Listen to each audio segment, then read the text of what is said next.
जैसे माहौल जो होता है हमारा, उसका असर क्या होता है कि हमारे जीवन पे बहुत ज़्यादा पड़ता है।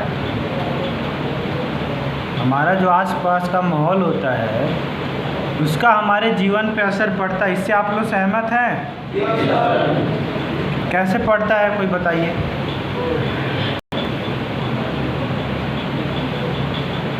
माहौल का आपके जीवन पे कैसे असर पड़ता है?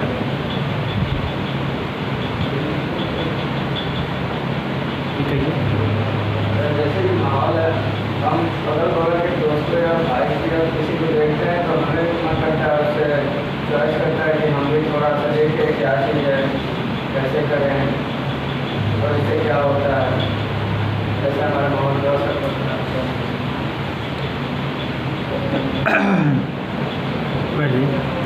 कहा जाता है कोई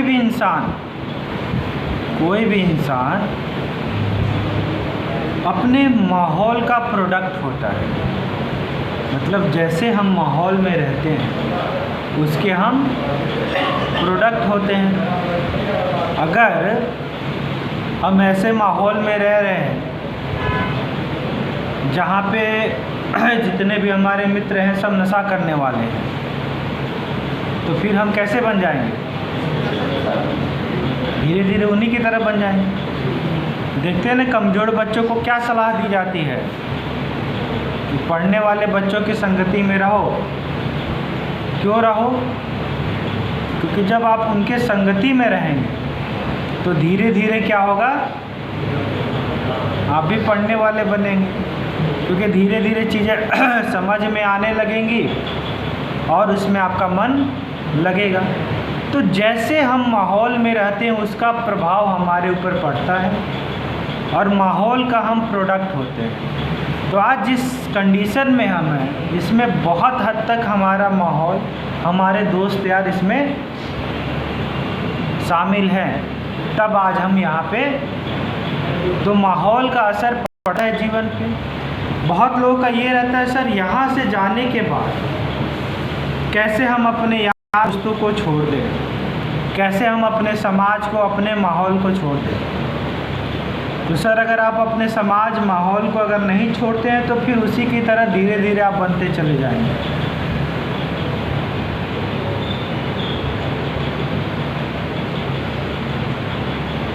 अगला है, आप एक भी ऐसी आदत नहीं गिना सकते हैं जो आपने दूसरों से ना सीखी। कहने का यहाँ मतलब ये है कि बचपन से लेके अब तक आपने जितना भी काम किया है और जो अभी कर रहे हैं वो सब आपने क्या किया है, सीखा है। और सीखा किससे है? दूसरों से। ब्रश करना आपने किससे सीखा? किससे सीखा? घर वालों से सीखा। जब छोटे छोटे बच्चे रहते हैं वो चलना किससे सीखते हैं? सबको देखते हैं चलते हुए, वो भी कोशिश करते हैं, घर वाले उनको सिखाते हैं। अब पढ़ना लिखना किससे सीखे? समाज से सीखे। तो जितनी भी आदत है आज तक हमने जो अपनाई है वो किसी ना किसी से सीखी है। अब इसमें अच्छी आदतें भी हैं और बुरी आदतें भी हैं। तो हम कैसी आदत ले रहे हैं और किससे हम ये क्या सीख रहे हैं हमारे ऊपर डिपेंड करता है। जैसे हम बार बार कहते हैं, अगर हम वैसे माहौल में रहेंगे जहाँ पे हमेशा नशे को लेके ही आपको प्रेरित किया जाता है, नशा करो नशा करो, तो उस माहौल में आप क्या करेंगे? प्रेरित होंगे, उधर जाके करेंगे। क्योंकि आप जब देखेंगे कि आपके 10 दोस्त कर रहे हैं तो उसमें 11वें में आप अलग थोड़े रह पाएंगे। रह भी पाएंगे तो कितने दिन रह पाएंगे? 2 दिन, 3 दिन, 4 दिन, फिर तो आप उसमें आ ही जाएंगे। तो माहौल का हमारे ऊपर बहुत ज़्यादा प्रभाव पड़ता है, हमारे मित्रों का हमारे ऊपर बहुत ज़्यादा प्रभाव पड़ता है। क्योंकि समाज में जो हम सीखते हैं, जो हम देखते हैं, उसी का प्रभाव हमारे जीवन पे पड़ता है। इसीलिए बार बार कहा जाता है कि कभी भी दोस्ती कैसे इंसानों से रखना चाहिए, जो अच्छे विचार के हों, अच्छा काम करें। अगर अच्छे विचार के लोग ना मिल रहे तो आप अपने परिवार तक ही सीमित रहिए। परिवार से अच्छा दोस्त कौन हो सकता है?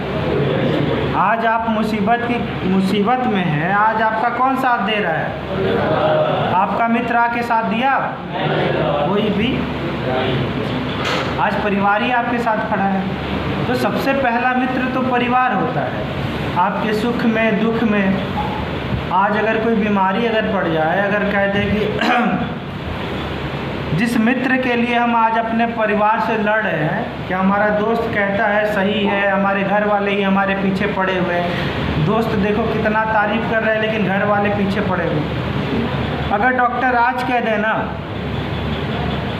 कि अब इनकी तबीयत ऐसी है कि इनको बिस्तर पे ही रहना है, बिस्तर से अब उठना, अगले ही पल से आपके सारे दोस्त गायब। जो हकीकत है, अगले पल से आपके सारे मित्र कोई वहाँ पे नहीं दिखेगा। खाना पानी कौन देगा आपको? घर वाले, परिवार वाले ही देंगे। देखभाल कौन करेगा? तो परिवार क्या होता है कि आपको आखिरी समय तक नहीं छोड़ेगा। लेकिन हम उनसे किसके लिए लड़ रहे हैं? वही जो मित्र जो हमारे बाहर कहते हैं चलो पीते हैं खाते हैं, उनसे हम अपने परिवार से लड़ रहे हैं उनके लिए। तो सही मायने में दोस्त आपका क्या है? सही मायने में दोस्त आपका परिवार है, आपके अपने घर वाले हैं, उसके बाद कोई दूसरा है।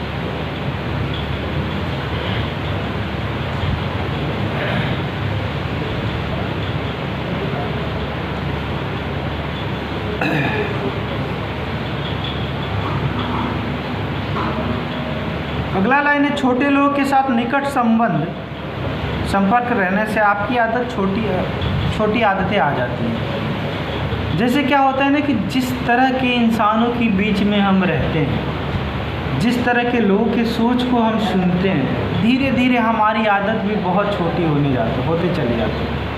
आप जब नशा नहीं करते तो उस समय आपकी पर्सनालिटी कैसी थी? बहुत ही अच्छी थी, घर में समाज में हर जगह इज्जत।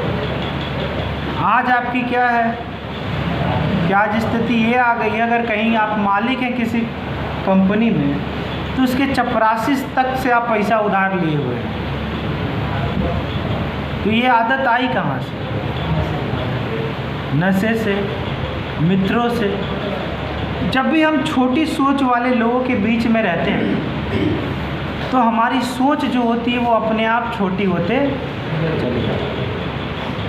और जब बड़े सोच वाले लोगों के बीच में रहेंगे तो हमारी सोच धीरे धीरे बड़ी होती चली जाती है। और सोच का हमारे जीवन पर बहुत प्रभाव पड़ता है।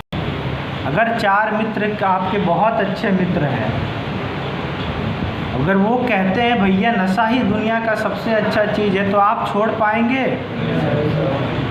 कभी भी आप उसको छोड़ नहीं पाएंगे। लेकिन ऐसे रहें जो ऐसे परिवार वाले जो कहते हैं आप नशा छोड़ सकते, आप छोड़ेंगे। लेकिन किनकी संगति में हम रह रहे हैं, कैसे लोगों के साथ रह रहे हैं, उसी तरह से विचार हमारा होते चला जाएगा। अब छोटे लोगों के साथ क्या समस्या है ना कि जो छोटे सोच वाले होते हैं वो सबका मजाक बहुत जल्दी उड़ाते हैं। जैसे आप कहते हैं ना सर हमारा बहुत लोग मजाक उड़ा रहे हैं, या फिर नशा छोड़ने जाएंगे तो लोग हमारा मजाक उड़ाएंगे, लोग हमको बुरा भला कहेंगे। बुरा भला कहेंगे लेकिन कौन कहेगा? जिसकी सोच छोटी हो, आपसे भी छोटी हो, वही आपको कहेगा। बड़े लोग, बड़े सोच वाले कभी भी किसी का मजाक नहीं उड़ाते हैं और किसी के बारे में नकारात्मक शब्दों का प्रयोग नहीं करते। अब इसको एग्जाम्पल से समझिए। आप जाते हैं और जाके किसी गरीब के पास जाते हैं जो भीख मांगने वाला है, उससे जाते हैं, कहते हैं कि सुनते हो हम जा रहे हैं 20 लाख का घर बनाने के लिए, तो क्या बन सकता है? तो फिर आपका जो आपका मित्र है जो गरीब है वो आपको क्या सलाह देगा? पहला चीज़ है कि आप पे हंसेगा कि अपना चेहरा देखे हो, हम यहाँ ज़िंदगी पूरा कट गया, हम बनाइए नहीं पाए, तुम कहाँ से बना पाओगे? क्योंकि 20 लाख उसके लिए बहुत बड़ी अमाउंट होती है। घर बनाना बहुत बड़ी अमाउंट है, बहुत बड़ा। तो आपको क्या करेगा, कहेगा कि हम नहीं कर पाए तो तुम कहाँ से। अब दूसरा तरीका लीजिए, आप जाते हैं कोई ऐसे इंसान के पास जिसके पास पहले ही से 40 लाख का घर है, उससे कहेंगे कि हम 20 लाख का घर बनना चाहेंगे, तो वो क्या करेगा, आपका मजाक उड़ाएगा। कहेगा भैया हम 40 लाख का बना सकते तो 20 लाख का तुम भी बना सकते हो, कौन बड़ी बात है। तो सोच का यहाँ डिफरेंस ये है कि कैसे लोगों का हम सलाह मान रहे हैं, उसका जीवन पे हमारे बहुत प्रभाव पड़ता है। छोटी सोच, जैसे किसी ना किसी का तो सलाह हम मानेंगे। यहाँ से जब आप बाहर जाएंगे, आपके मित्र वही मित्र मिलते हैं पीने खाने वाले, आपको कहते हैं भैया कितना भी नशा मुक्ति केंद्र में चले जाओ तुमसे नहीं छूटेगा, तुम नहीं छोड़ पाओगे, हम लोग से छूटबे नहीं किया, तुम कैसे छोड़ोगे। तो जब उनका विचार आप सुनेंगे तो क्या होगा, कुछ समय के बाद आप फिर उसी में धीरे धीरे चले जाएंगे, उन्हीं चंगुलों में फंसते चले जाएंगे। क्योंकि आज जिस स्थिति में है, ये स्थिति कैसे पैदा हुई, यही सब विचारों के कारण। जब हमारे मित्र मिले, हमसे कहे कि चलो ट्राई करते हैं, अच्छा होता है, अच्छा महसूस होता है, आज बहुत अच्छा महसूस हो रहा है। तो विचार किसी का अगर आपको एक्सेप्ट करना है तो सबसे पहले ये देख लीजिए कि जो विचार दे रहा है वो कैसा है, क्या उसका विचार लेना चाहिए या नहीं लेना चाहिए। यहाँ पे आपको बहुत लोग ये भी सलाह देंगे कि नशा नहीं छूट सकता है, लेकिन अब आपको देखना है कि कौन से विचार से आपको फ़ायदा होता है। तो संगति हमेशा वैसे लोगों के साथ रखिए जो पॉजिटिव हो, क्योंकि पॉजिटिव लोग कभी भी आपका मजाक नहीं उड़ाएंगे। मजाक आपका वही लोग उड़ाएंगे जो खुद छोटी सोच वाले। कारण क्या होता, उनको लगता है भैया जीवन में हम कुछ नहीं कर पाए तो तुम कैसे कर पाओगे, वही लोग आपका मजाक उड़ाए। और उनके मजाक उड़ाने के कारण अगर आप चिढ़चिढ़ाते हैं, गुस्सा हो जाते हैं और जाके नशा करने लगते हैं तो सारी तपस्या आपकी खराब हो गई। तो आपको सबसे पहले ये देखना कि कौन इंसान है जो हमें हमारा मजाक उड़ा रहा है, कि सही है, ये सब चीज़ों की तुलना आपको करनी है। कुछ प्रश्न किसी के मन में?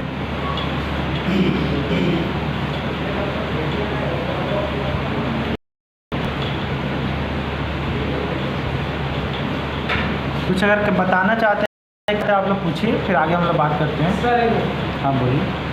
सर मान लीजिए हम लोग घर रहते थे, एक बार पीते थे, मान लीजिए पीते पीते 2 बार 3 बार कैसे हो गया सर। मान लीजिए शिक्षा का, मान बीवी का टेंशन, परिवार का टेंशन। तो क्या ये सही है, आप क्या कहना चाहते हैं? सर यही कह रहे थे, मान लीजिए कंटिन्यू हम एक टाइम पीते थे, 2-4-5 साल के बाद हम 2-3 बार 4 बार पीने लगे सर। रिजल्ट सर क्या होता है? नशे की क्या होती है ना बेटी, सर नशे की 3 अवस्थाएं होती हैं। पहली अवस्था ये होती है ना, हम उत्सुकतावश पीते हैं। पहली अवस्था में हम जानना चाहते हैं आखिर है क्या इतने लोग कह रहे तो सही होगा, लेते उसके बाद धीरे धीरे क्या होता है, जब हम उसको लत लगने लगती है ना, तो हमारा मन ये कहता है, हमारा मन अंदर से ये आवाज़ आता है मन के अंदर कि देखो अब तुमको लत लग रही है। अब घर वाले भी आपको बहुत टोकते रोकते हैं, तो कुछ समय ऐसी स्थिति आती है जब नशे से आप दूर हो जाते हैं। 6 महीना 2 महीना 3 महीना तक आप नशे को टच नहीं करेंगे। वो अवस्था इसलिए पैदा होती है क्योंकि आपके मन को ये विश्वास करना है कि भैया अभी भी तुम कंट्रोल में हो। नहीं तो अगर जिस दिन आपको लग जाए कि नशा आपको धीरे धीरे खा रहा है, उस दिन तो आप नशा छोड़ ही देंगे। तो नशा आपको विश्वास नहीं होने देता है कि वो आपको धीरे धीरे खा रहा है। इसलिए क्या होता है, बीच बीच आप गैप करते हैं। गैप इसलिए करते हैं क्योंकि आप अपने मन को समझा सके कि आप नशे के लत में ना हैं, आप अपने परिवार समझा सके कि आप नशे की लत में नहीं है। आपका मन आपका विश्वास धीरे धीरे अंदर से जीतता है। फिर एक जब चौथी अवस्था आती है तो उस अवस्था में क्या होता है कि आप जब लगातार पीना शुरू कर देते हैं तो फिर ये जो लोक लज्जा रहती है ये ख़त्म हो जाती है, फिर उसको आप कंटिन्यू करने लगते हैं, फिर आप रुकते नहीं हैं। तो 2-3 महीने का जो आप लोग गैप करते हैं ना, वो गैप इसलिए करते हैं क्योंकि आपको अपने मन को विश्वास दिलाना है। जैसे लोमड़ी थी ना, हमने कहानी कहा था ना कि लोमड़ी को अगर अंगूर नहीं मिले तो उसने क्या कहा, अंगूर खट्टे हैं। क्यों कहा, क्योंकि मन को समझाने के लिए। तो अगर हमारे मन को यही पता चल जाए शुरू में ही कि नशा हमारे लिए नुकसानदेह है, इसको नहीं करना है, तब तो उसी दिन छोड़ देंगे। तो बड़ा ये चीज़ चालू चीज़ है, ये आपके मन को ये विश्वास दिलाता है कि नहीं तुम अपने कंट्रोल में हो। हमेशा आपको ये विश्वास दिलाएगा कि आप अपने कंट्रोल में। यहाँ पे जब एकदम आखिरी स्टेज पे भी आ जाते हैं तभी कहता है अरे सर हम तो कभी काल पीते थे, हमको ज़बरदस्ती लाया गया, हम तो अपने कंट्रोल में रहते। तो विश्वास आपको दिलाते रहते। अब जहाँ तक है कि लाइफ पार्टनर का, बहुत लोग ये कहते हैं सर ये वाली वाइफ जो है ना हमारी बहुत हमसे लड़ती है, झगड़ती है। बहुत लोग की शायद पहली चीज़ ये है कि शादी वो हुआ है आपसे, आप उनकी पूरी दुनिया हो। अगर वो अपनी बातें आपसे ना रखे तो किससे रखे? क्योंकि वो जो लड़की है वो तो अपना ससुराल छोड़ के आई। यहाँ पे क्या है, यहाँ पे तो सब लोग उसके लिए अपरिचित हैं। परिचित कौन है? जिससे उसका शादी हुआ। एक ही इंसान है ससुराल में जिससे वो अपनी बातें कह सकती है। अगर वो अपनी बातें आपसे कहती है, अपनी समस्याएं अगर आपसे बताती है और आप कहते हैं हमको बहुत टॉर्चर कर रही है, ताना दे रहे हो, किसके पास जाए फिर?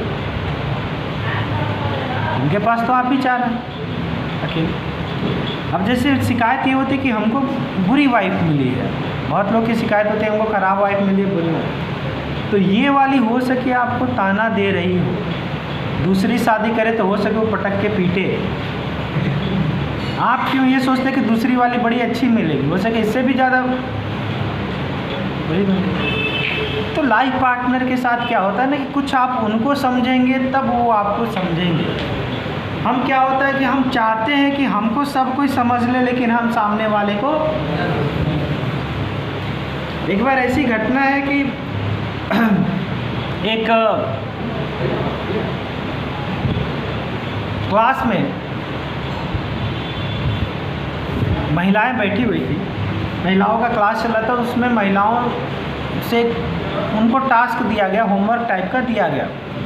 कहा गया कि आप जाइए अपने पति से पूछिएगा कि मेरे अंदर 5 बुराइयां बताओ, मेरे अंदर 5 बुराइयां बताओ। तो सबको टास्क मिला, कल आके आप लोग बताइएगा क्या क्या है। तो एक पत्नी गई और अपने पति से पूछी कि मेरे अंदर 5 बुराइयां आप बताइए कि क्या क्या है। पति सोचा अच्छा ठीक है हम तुमको बाद में बताएंगे सोच के।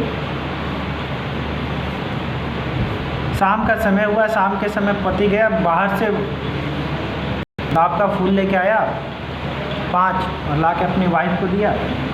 कहा कि कमियां तो हमको नहीं पता लेकिन खूबियां आपके अंदर बहुत ज़्यादा। अब इस स्थिति को समझिए, जब वाइफ ने पूछा कि मेरे अंदर 5 गलतियां बताओ तो पति चाहता तो 500 गिनवा सकता, और पत्नी चाहती जब पति 500 गिनवा रहा है तो पत्नी 5000 गिनवा देगी। फिर क्या होगा? लड़ाई झगड़ा यही सब चीज़ें चलें। लेकिन जब वो पत्नी का रिस्पेक्ट किया तो पत्नी बड़ी खुश हुई, जाके अपने क्लास में बताई, सबको उनकी तारीफ की। तो कभी कभी रिश्ते को हमको समझना पड़ता है। हम क्या होता है कि सामने वाले पे दोष तो बहुत ज़्यादा निकालते हैं लेकिन अपने आप को कभी देखते नहीं हैं। हो सके हम ही कुछ ऐसा कर रहे हो जिसके कारण स्थिति खराब हो रही। अगर आपके एक इंसान के कारण पूरा परिवार परेशान है तो इसका मतलब ये नहीं कि परिवार खराब है, खराब आप हैं। अगर आपको देखिए क्या होता है ना कि हमारा मन ऐसा होता है कि हम अपनी गलती मानते ही नहीं हैं। इतने भी बड़े से बड़े क्राइम हुए रहेंगे और कैमरे में रिकॉर्ड है कि ही मर्डर किया है। जब जज पूछते हैं कि मर्डर आपने क्यों किया है, नहीं मर्डर किया, तो क्या कहता है कि हमने मर्डर किया है? कहता नहीं किया।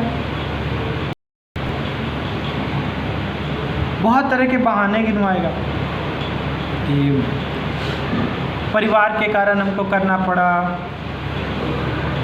समाज के कारण करना पड़ा, बहुत तरह की चीज़ें वो गिनवाएगा कि इसके कारण उसके कारण हमको करना। तो जो अपराधी लोग होते हैं ना, वो भी अपनी गलतियां नहीं मानते हैं। तो आपको क्या लगता है कि जिन इंसानों के साथ आप रह रहे हैं, जो नॉर्मल इंसान लोगों के साथ आप रह रहे हैं, जिस परिवार में आप रह रहे हैं, जब आप उनकी गलतियां कुछ बताएंगे तो वो मान लेंगे? नहीं चलने दीजिए, कोई बात नहीं, गर्मी हो रहा है तो चलने दीजिए, कोई बात नहीं, चलने दीजिए, गर्मी हो रहा है तो चला दीजिए। तो क्या होता है ना, कुछ कह रहे थे आप?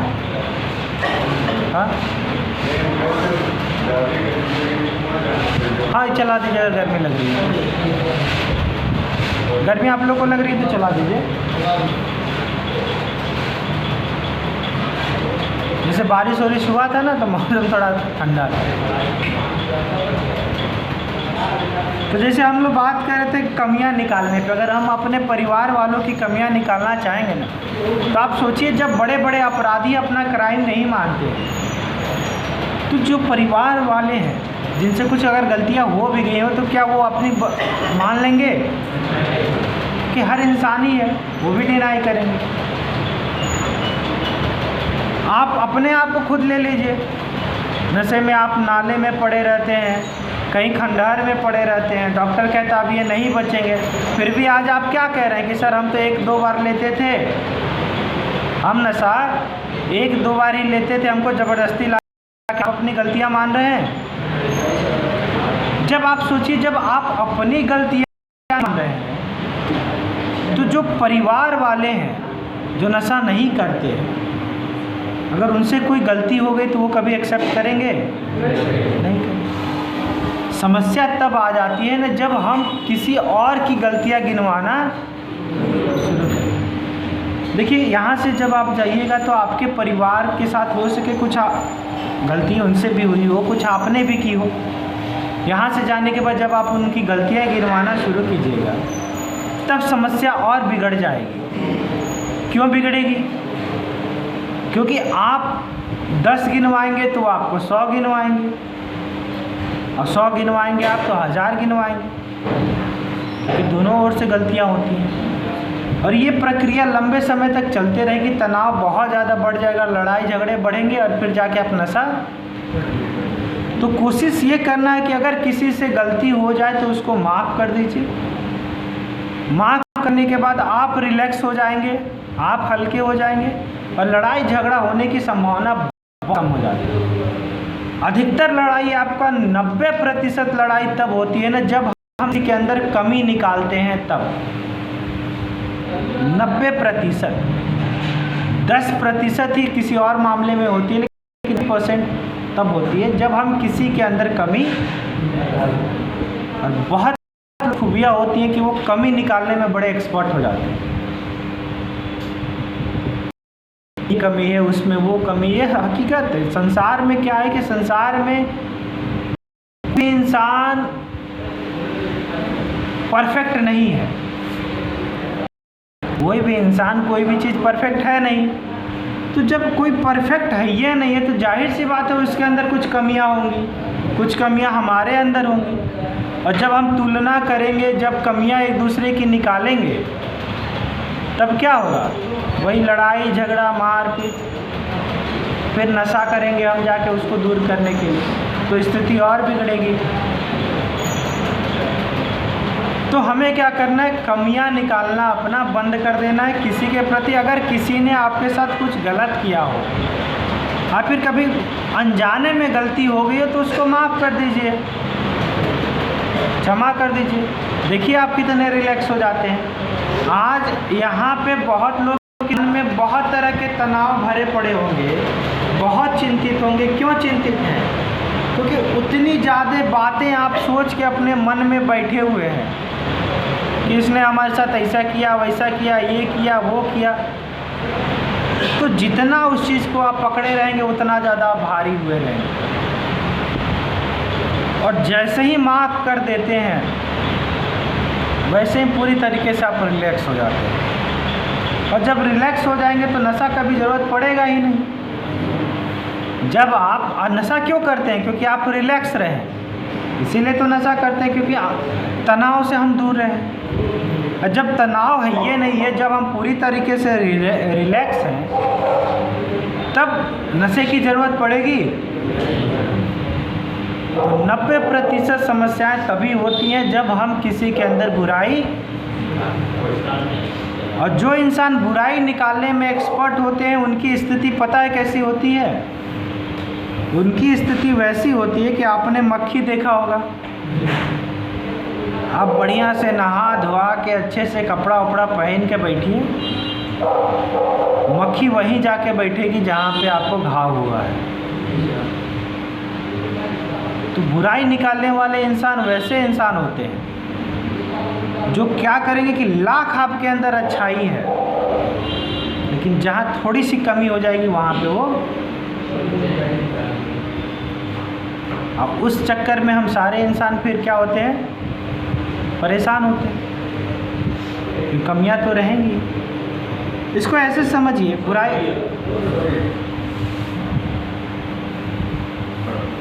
नकारात्मक